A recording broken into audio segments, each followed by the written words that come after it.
চীনে পৌঁছেছেন প্রধান উপদেষ্টা।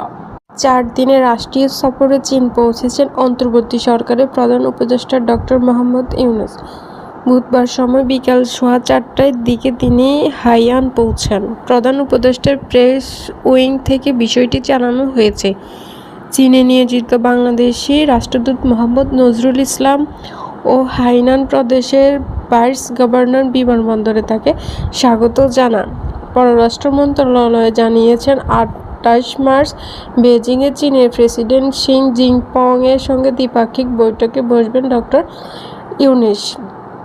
27 মার্চ প্রধান উপদেষ্টা Boao forum for Asia annual conference উদ্বোধনী পূর্ণাঙ্গ অধিবেশনে যোগদান করবেন ও ভাষণ দেবেন। পরে প্রধান উপদেষ্টা চীনে স্টেট কাউন্সিলের নির্বাহী ভাইস প্রেসিডেন্টের সঙ্গে দেখা করবেন বলে আশা করা হচ্ছে।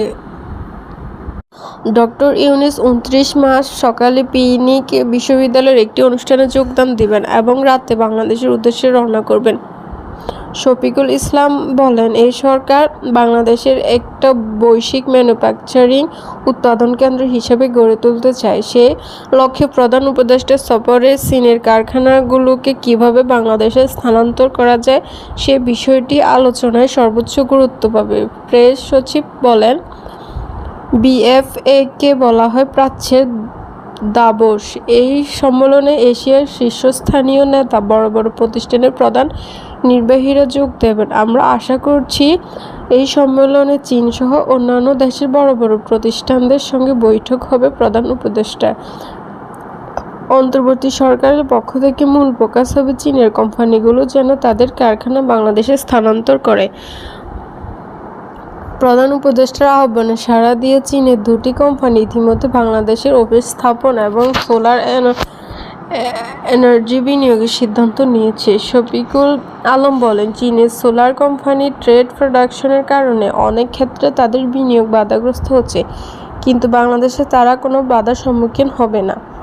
20 মার্চ প্রেস সচিব বলেন, একটা ঐতিহাসিক সফর হবে। একটা বিষয় হচ্ছে যে চীন আমাদের এখান থেকে 3টা পণ্য বড় আকার আমদানি করতে চায় বলে চীনের রাষ্ট্রদূত আমাদের জানিয়েছে।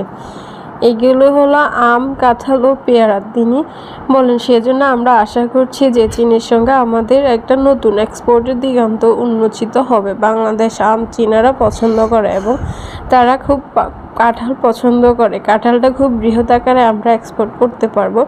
23 মার্চ পররাষ্ট্র উপদেষ্টা তৌহিদ হোসেন বলেছেন, প্রধান উপদেষ্টা চীন সফরে কোনো চুক্তি সই হবে না, তবে বেশ কয়েকটি সমঝোতা স্মারক সই হতে পারে।